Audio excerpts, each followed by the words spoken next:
하나님의 말씀은 로마서 1장 18절에서 32절까지 말씀입니다. 앞에 17절까지의 내용은 복음은 무엇이냐라고 하는 것입니다. 바울의 로마 교회를 향한 인사와 또 하나님께 드렸던 여러 감사, 기도의 내용, 그리고 그들을 방문하고자 했던 그런 마음의 열망, 땅 끝까지, 스페인 끝까지 가서 복음을 전하려고 했던 그런 목적이 있었죠. 자, 그런 것과 더불어서 17절까지의 내용은 복음은 무엇이냐를 중요하게 다루고 있습니다. 내용을 요약해 보면 복음은 예수 그리스도 안에 나타난 하나님의 의이다. 예수님을 주와 그리스도로 믿는 모든 자들에게 구원을 주신 하나님의 능력이 된다라고 하는 것입니다. 하나님은 예수님을 통해서 죄를 이기고 의롭게 되어서 하나님과의 올바른 관계에 들어갈 그런 은혜를 주셨습니다. 그것이 바로 복음이다라고 하는 거죠. 자, 그러면 하나님은 왜 예수님을 보내셨나? 왜 예수님을 통해서 하나님의 의를 나타내실 수밖에 없었을까? 그 이유가 오늘 18절 말씀부터 나오는 것입니다. 자, 18절을 그래서 같이 보면요. 하나님의 진노가 불의로 진리를 막는 사람들의 모든 경건하지 않음과 불의에 대하여 하늘로부터 나타났다. 하나님의 진노가 하늘로부터 나타났기 때문에 그런 거예요. 이 진노를 피할 수 있는 사람이 아무도 없다는 것입니다. 그 이유가 왜 진노가 나타났어요? 불의로 진리를 막는 모든 사람들의 모든 경건하지 않음 때문에 불의로 진리를 막았어요. 그와 같은 것을 뭐라고 얘기해요? 경건하지 않았다 이렇게 얘기하는 거예요. 경건을 쉽게 얘기하면 방향이 틀린 겁니다. 방향에 대한 문제, 방향. 경건하지 않다는 것은 방향이 틀렸다는 얘기예요. 방향이 어디를 향해야 돼요? 하나님을 향해야 되거든요. 그래야 경건이거든요. 그런데 방향이 다른 데를 향해요.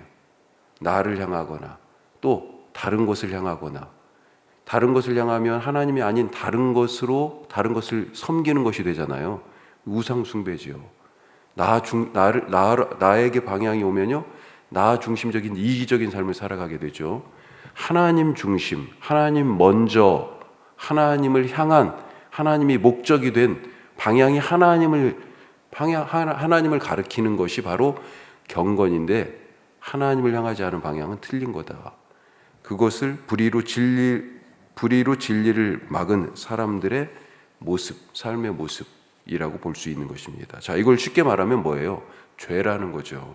죄 때문에 하나님이 진노하신 것입니다. 문제는 죄 없는 자가 하나도 없다는 거잖아요. 결국은 이대로 놔뒀다가는 모두가 죄 때문에 하나님의 심판, 진노를 받아 죽게 된다는 것입니다.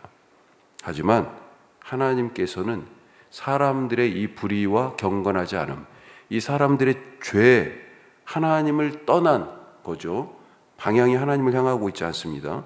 이 사람들의 죄와 상관없이 구원하시겠다라고 하는 약속을 신실하게 지키신다는 것입니다. 그래서 예수님을 보내셔서 죄의 문제를 십자가에서 해결하심으로 하나님과 올바른 관계를 가질 수 있도록 은혜를 주셨고, 그 십자가에서 죄의 문제를 그렇게 해결하셨고, 부활을 통하여 이제는 새로운 생명을 주셨다라고 하는 것입니다. 자, 그러면 예수님 오시고 나서는 이제 진노를 피할 방법이 생겼어요. 예수님 오시기 전에는 어땠을까요?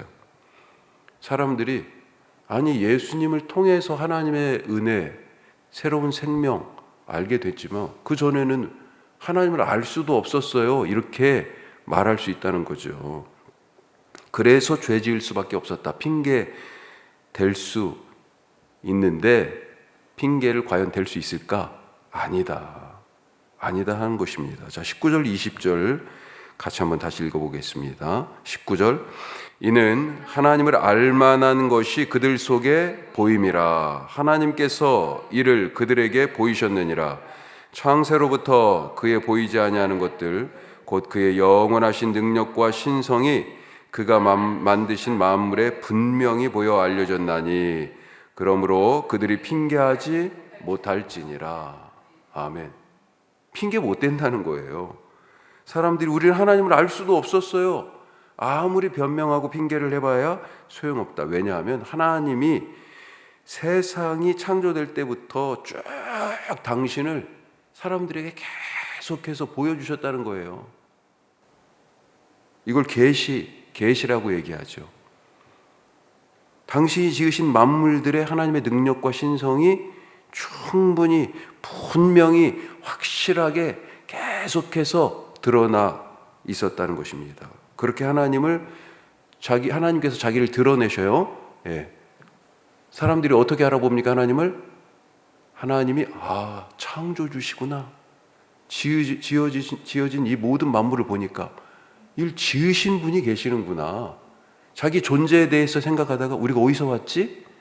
하나님이 나의 생명과 존재의 뿌리, 근원이 되시는구나. 그걸 다른 말로요, 하나님이 아버지시구나.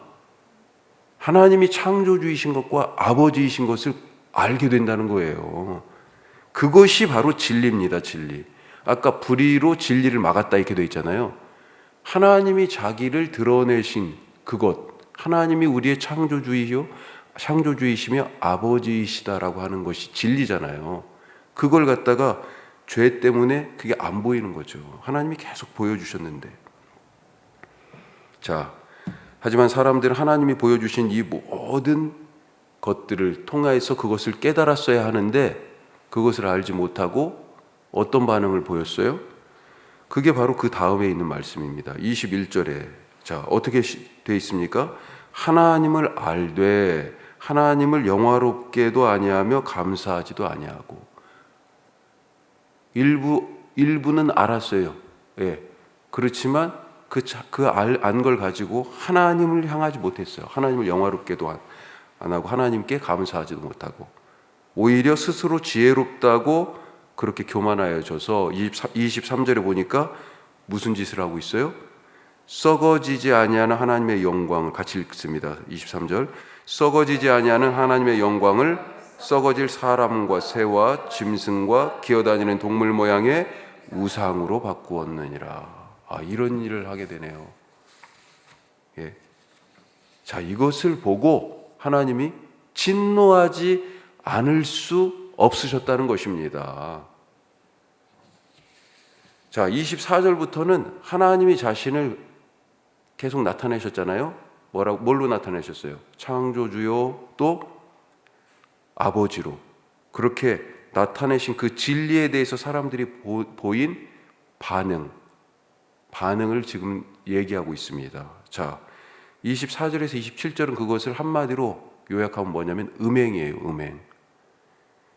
자, 24절, 25절은 영적 음행, 26절, 27절은 육적 음행에 대해서 얘기합니다. 하나님을 창조주와 아버지로 그렇게 알아보지 못하니까요, 이런 일이 일어나요. 하나님과 관계가 올바르게 맺어지지 않고 어그러진 관계로 나타난다는 겁니다. 그 어그러진 관계의 모습이 24절, 25절은 영적 음행으로 나타나요. 방금 23절에서도 읽었지만 썩어질 것들, 피조물들을 하나님인 것처럼 섬기게 되잖아요. 관계가 어그러져서. 자, 24절, 25절도 이걸 영적 음행인데 하나님이 창조주라는 그 진리의 사람들이 어떻게 반응하고 있는지, 죄 때문에 마음의 정욕에 휩싸여서 진리가 뭐예요? 하나님을 창조주로 고백해야 되잖아요. 그런데 그렇게 하지 못하고 이 진리를 거짓 것으로 바꾸어 피조물을 창조주이신 하나님보다 더 경배하며 섬기게 된 영적 음행을 하게 된다는 거죠. 하나님과 관계가 틀어진 올바른 관계가 아닌 바로 죄의 관계의 모습이에요. 자, 26절, 27절은요. 올바른 관계가 아닌 것이 이제 사람들의 삶에서 나타나는 거죠. 특별히 성적인 관계에서 육적 음행에 대해서 얘기합니다. 여기에서도 출발은 뭐예요? 마음속에 욕심이에요. 부끄러운 욕심에 휩싸여서 창조의 섭리를 거슬러 여자도 남자도 순리대로 쓸 것을 바꾸어서 영리로 쓰며 부끄러운 일을 행하게 되었다 하는 것입니다. 자, 이 영적 음행, 육적 음행 둘 다 그 출발이 뭐예요? 자기 중심, 아까 경건하지 않음, 자기 중심이에요. 방향이 틀렸어요. 자기 중심의 욕심, 정욕입니다. 날 만족시키겠다는 거잖아요. 그래서 이걸 자기 만족, 자기 중심 이렇게 얘기할 수 있는 거예요. 마지막 28절부터 마지막 절까지는, 마지막 단락은 다양한 이런 일그러진 죄의 관계, 깨진, 하나님과 깨진 이 죄의 관계로 하나님을 지금 못 알아보잖아요. 그런 사람들의 삶의 모습, 다양한 죽을 죄의 모습을 쭉 말씀하고 있습니다. 자, 하나님은 세상을 지으실 때부터 지금까지 계속해서 쉬지 않고 자신을 우리에게 보여주셨어요. 어떻게 보여주셨어요? 내가 너희를 만들었느니라. 내가 너희의 아버지다. 그걸 잊어먹었잖아요. 그래서 예수님이 오셔서 그걸 회복시켜 주신 거 아니에요. 하나님이 우리 아버지라고 그렇게 가르쳐 주셨고요. 십자가에서의 그 죽음과 부활을 통하여 우리를 새로운 창조물로, 하나님을 창조주로 인식하도록 그렇게 다시 만드셨잖아요. 자, 그렇게 우리에게 하나님이 계속해서 쉬지 않고 자기를 보여주셨는데 그 진리에 대하여 사람들이 어떻게 반응했습니까?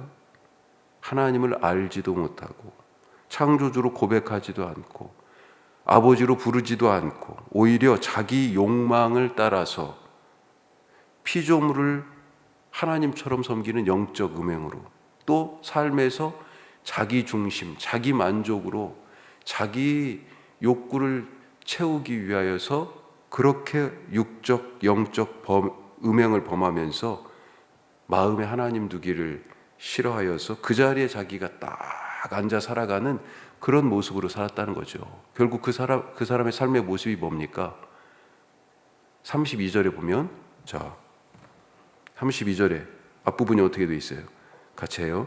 그들이 이 같은 일을 행하는 자는 사형에 해당한다고 하나님께서 그렇게 정하신 것을 알고도 자기들만 행할 뿐 아니라 그렇게 행하는 사람들이 아이고 잘 살고 있구나 부러워하고 오히려 격려하고 죄를 격려해요. 그렇게 살고 있다라고 하는 거죠. 자, 이들의 결국이 뭡니까? 그래서 죽음이에요. 죽음. 하나님의 은혜에 대하여 잘못 반응한 죄 가운데 살아가는 이 사람들의 결국은 죽음이라고요. 사형에 해당한다. 이들은 이미 하나님의 진노 아래에 있었던 것입니다. 자, 이렇게 하나님의 진노 아래에서 죽을 수밖에 없었던 우리를 위해서 예수님을 통해서 새로운 창조와 구원의 은혜를 주셔서 하나님과 올바른 관계 하나님이 이제 들어가게 하셨다는 거예요. 그것이 바로 복음이다 라고 말하는 거죠. 자, 이제 이 은혜에 대해서 그러면 어떻게 반응해야 되겠어요? 예전에 예수님 오시기 전에는 우리는 하나님을 확실하게 알지도 못하는데 그때는 그래도 그렇게 변명이라도 했어요. 물론 오늘 말씀에서 무슨 소리야, 니네 핑계할 수 없어, 내가 이 지은 모든 만물과 우주 역사의 이 일들을 통하여서 내가 누군지 계속 보여줬는데 그러신 거였지만 이제는 분명하게 예수님을 통하여서 하나님과 올바른 관계에 들어가게 했어요. 의롭게 되는 은혜, 복음을 주셨어요. 어떻게 해야 됩니까? 예전에는 죄로 반응했어요. 이제 우리는 그 은혜에 어떻게 반응해야 돼요? 하나님이 우리에게 바라시는 반응 뭡니까? 오직 믿음. 복음에는 하나님의 의가 나타나 오직 믿음으로, 믿음에 이르게 하나니 오직 믿음으로 살게 된다라고 하는 거죠. 오직 믿음으로만 이 구원의 은혜를 누릴 수 있습니다. 믿는 자는 살고 믿지 않는 자는 죽는다. 여전히 하나님의 진노 아래 머물러 죽음을 향해 갈 수밖에 없다라고 지금 말씀하고 있는 것입니다. 오늘 예수님 안에 나타난 분명하고 확실한 하나님의 의, 그 하나님의 복음의 진리 가운데 머물러 살아가는 믿음의 하루 되시기를 주님의 이름으로 축복합니다. 기도하겠습니다.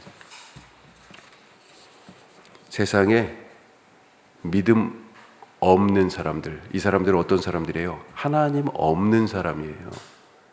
나는 어떻게 살아가고 있습니까? 하나님은 끊임없이 예전에도, 예수님 오시기 전에도, 아니 예수님 오신 후에는 더 확실하게 당신이 누군지를 우리에게 보여주고 계시는데, 나는 어떻게 주님의 은혜에 반응하면서 오늘도 하나님을 창조주로 고백하고 이 하나님을 나의 아버지라고 부르며 예수님을 그것을 알게 하신, 그 진리를 알게 하신 나의 구원자로 고백하며 성령님의 인도하심을 따라 살아가고 있습니까? 내가 할 반응은 오직 믿음입니다. 오직 믿음. 그 믿음으로 살겠습니다. 오늘 기도하시기 바라고요. 오늘 우리 선교 동역지 7곳을 위해서 같이 함께 기도하겠습니다. 필리핀, 캄보디아, 그리고 안동의 고천교회, 희망의 친구들, 여명학교, 석식당 봉사가 내일 이제 다시 재개가 되는데, 하나님 기쁨의 사역 되게 하여 주시옵소서. 기도해 주시고요. 오늘 저녁 수요 말씀마당이 있습니다. 오늘 반주를 지금까지 한 번도 안 하신 분이 오늘 반주를 하게 됐어요. 좋은 봉사, 기쁨의 사역이 될 수 있도록 기도해 주시기 바랍니다. 우리 다 같이 기도하겠습니다.